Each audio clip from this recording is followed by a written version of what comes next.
देखो आज के टाइम पे तो हमें पता है कि ये एटम है। एटम के पास पॉजिटिवली चार्ज पार्टिकल्स होते हैं और नेगेटिवली चार्ज पार्टिकल्स होते हैं। उसके पास जो एटम है वो दो पार्ट्स में डिवाइड है, एक सेंट्रल न्यूक्लियस और एक इलेक्ट्रॉन क्लाउड। सेंट्रल न्यूक्लियस में दो तरह के पार्टिकल्स हैं, प्रोटॉन एंड न्यूट्रॉन, जहाँ पे प्रोटॉन के पास पॉजिटिव चार्ज होता है, न्यूट्रॉन के पास कोई चार्ज नहीं होता। और इलेक्ट्रॉन क्लाउड्स हैं, ये जो बाहर शेल्स जो आप जो रिंग्स देख रहे हो, ये क्या है? Electron clouds. यहाँ पे क्या प्रेजेंट होते हैं? इलेक्ट्रॉन्स प्रेजेंट होते हैं, वो भी शेल्स के, सब शेल्स के ऑर्बिटल्स में प्रेजेंट होते हैं इलेक्ट्रॉन्स। शेल्स जैसे KLMNO, सब शेल्स जैसे SP DNF एंड ऑर्बिटल्स जैसे S की ऑर्बिटल, P की ऑर्बिटल, D की ऑर्बिटल एंड F की ऑर्बिटल, जहाँ पे S की 1, P की 3, D की 5 एंड 7, F की 7 ऑर्बिटल्स होती हैं।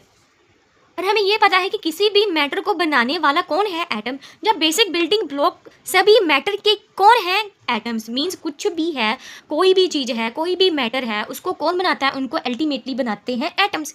जैसे एक वॉल को कौन बनाते हैं? ब्रिक्स। तो वॉल क्या है? मैटर। और ब्रिक्स क्या है? एटम। मतलब बहुत सारे एटम्स के साथ बनता है एक मैटर। तो मैटर की वही डेफिनेशन कि anything that have mass and occupies space, उन्हें हम क्या कहते हैं? मैटर। अगर हम इजीली समझें कि मैटर क्या है, जो भी आप देख पा रहे हो, जो भी जिसको भी आप टच कर पा रहे हो, फील कर पा रहे हो फिजिकली, वो क्या है? वो है मैटर। अगर आप एक कमरे में बैठे हो तो आपने क्या क्या देखा? आपने वॉल देखी है, आप देख रहे हो बेड देख रहे हो, टीवी देख रहे हो, चेयर देख रहे हो, ग्लास देख रहे हो, पेन देख रहे हो, ये क्या है? ये सारी की सारी क्या है? मैटर।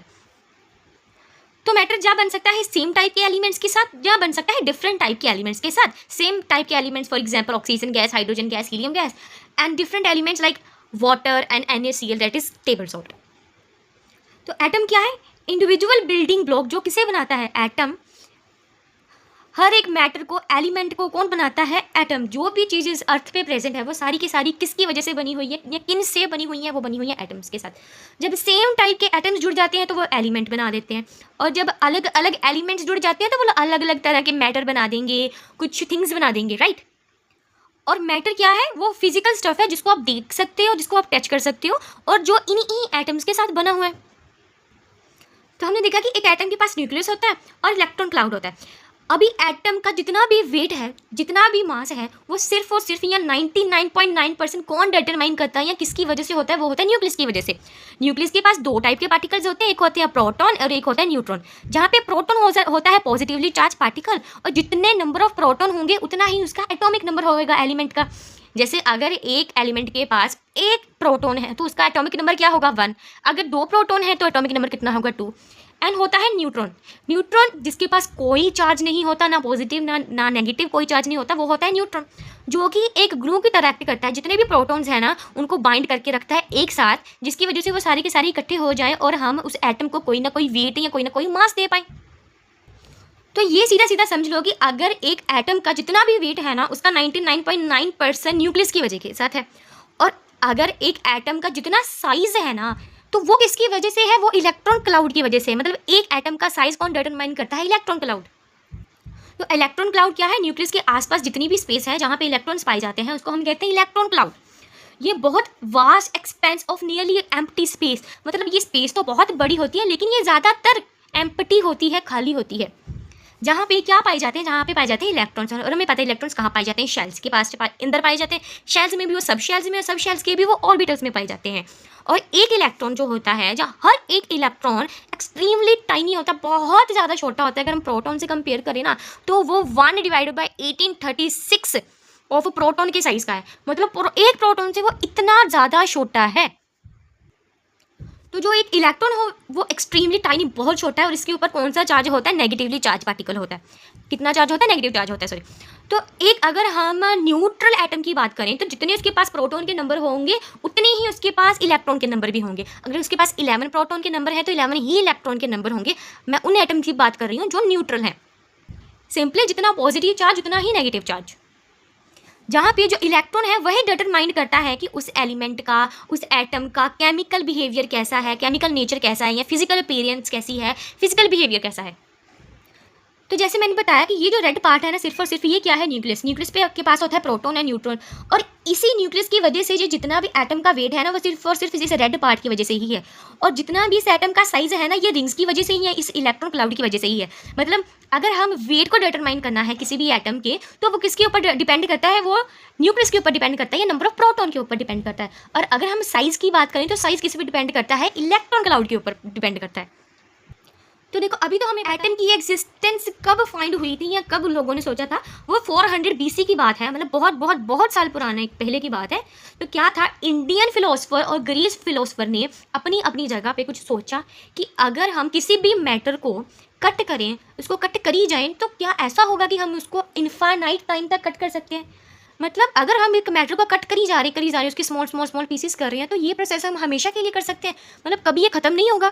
तो उन्होंने ऐसे ही कह दिया, सिंपली ही कह दिया कि हम इसको फॉर एवर नहीं कर सकते, इसकी कटिंग इनफाइनाइट टाइम तक नहीं कर सकते। ऐसा एक टाइम आएगा जब उस मैटर का वो पार्ट कट नहीं होगा, मतलब एक टाइम ऐसा आएगा कि आप उस मैटर के उस पार्ट को कट नहीं कर सकते। तो उसी टाइनी पार्ट मैटर का जो कट नहीं हो सकता, अनकटेबल है, तो उसको क्या नाम दिया, उन्होंने दिया नेम एटम।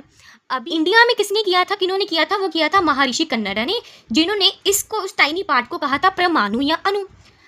हालांकि ग्रीक में ल्यूसिपस और उसके स्टूडेंट डेमोक्रेटस ने किया था, जिन्होंने उसको नाम दिया एटमस, जो कि आज के टाइम में जिसको हम एटम कहते हैं। तो उन्होंने कहा कि fundamental building block of all matter क्या है, एटम। मीन्स एटम से ही हर एक मैटर बना हुआ है। पर क्योंकि इनके पास कोई भी एक्सपेरिमेंटल प्रूफ नहीं था, इन्होंने बस सोचा और आइडिया दिया और बोल दिया, तो इनके पास कोई भी एक्सपेरिमेंटल प्रूफ नहीं था। एक्सपेरिमेंटल प्रूफ ना होने की वजह से इनका जो आइडिया था ना, वो किसी ने गौर ही नहीं किया। इनका आइडिया लगभग 2000 to 2200 ईयर तक ये जो इनका आइडिया था ना, किसी ने उसके ऊपर गौर ही नहीं फरमाया। लेकिन उसके बाद आए जॉन डाल्टन, जो कौन थे, वो एक ब्रिटिश स्कूल टीचर थे, जिन्होंने 1818 में फाइनली प्रूफ किया, या फर्स्ट एक्सपेरिमेंट, साइंटिफिक एक्सपेरिमेंट या एक्सपेरिमेंटल डाटा दिया एविडेंस का कि एटम एग्जिस्ट करता है, कि कुछ एटम नाम की भी चीज़ होती है और हर एक मैटर किससे बना हुआ है, एटम से बना हुआ है। और एटम एक ऐसी चीज़ है जिसको हम कट नहीं कर सकते, मतलब वो नॉन डिविजिबल या अनकटेबल पार्ट है किसी भी मैटर का।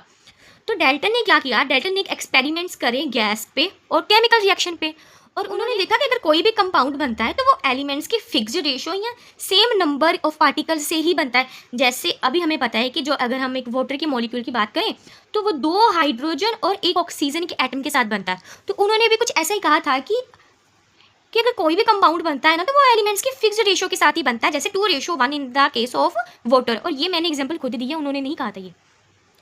और उन्होंने कहा अगर ऐसा है, मतलब अगर एक मैटर, एक कंपाउंड फिक्स रेशो में बन रहा है, तो वो तो सिर्फ तभी हो सकता है कि जब उस मैटर के पास, जब वो मैटर किसी डिस्क्रीट या काउंटेबल यूनिट के साथ बना हो, मतलब वो कुछ ऐसी चीज़ से बना हो जिसको हम काउंट कर सकते हैं। तो फिर then he revived the Greek word atom and proposed the billiard ball model viewing atom as a solid hard indivisible sphere। तो उन्होंने अपना ये मॉडल दिया और एटम को कैसे देखा कि वो एक सॉलिड, एक हार्ड इनडिविजिबल स्फीयर है जिसको तोड़ा नहीं जा सकता। और इन्हीं एटम्स के साथ क्या बनते हैं, जितने भी मैटर है वो इन्हीं एटम्स के साथ बनते हैं। तो जॉन डाल्टन ने कहा था कि ये एटम है, तो एटम एक सॉलिड स्फीयर है, हार्ड है, इनडिविजिबल है, इसको कट नहीं किया जा सकता, इसको डिस्ट्रक्ट नहीं किया जा सकता, तोड़ा नहीं जा सकता। लेकिन हमें तो पता है कि हमने तो ये भी देखा है कि एटम्स के अंदर क्या क्या पार्टिकल्स होते हैं, कौन कौन से होते हैं। मतलब एटम को तोड़ा जा सकता है। एटम के पास पॉजिटिवली चार्ज पार्टिकल्स भी होते हैं, नेगेटिवली चार्ज पार्टिकल्स भी होते हैं। पॉजिटिवली प्रोटॉन्स एंड न्यूट्रॉन और नेगेटिवली चार्ज इलेक्ट्रॉन्स। लेकिन इसने तो कहा था कि जो एटम है वो सॉलिड, हार्ड, इनडिविजिबल स्फीयर है जिसको तोड़ा नहीं जा सकता। लेकिन आगे आगे ऐसे एक्सपेरिमेंट्स हुए जिन्होंने ये प्रूव किया था कि एटम को भी तोड़ा जा सकता है। तो इसके बाद वेरियस बहुत सारे मॉडल्स आए, अलग अलग साइंटिस्ट ने अलग अलग थ्योरीज दी, उन्होंने कुछ अलग अलग एक्सपेरिमेंट्स किए, मॉडल्स दिए। तो नेक्स्ट वीडियो में हम पढ़ेंगे इन मॉडल्स के बारे में एक एक करके।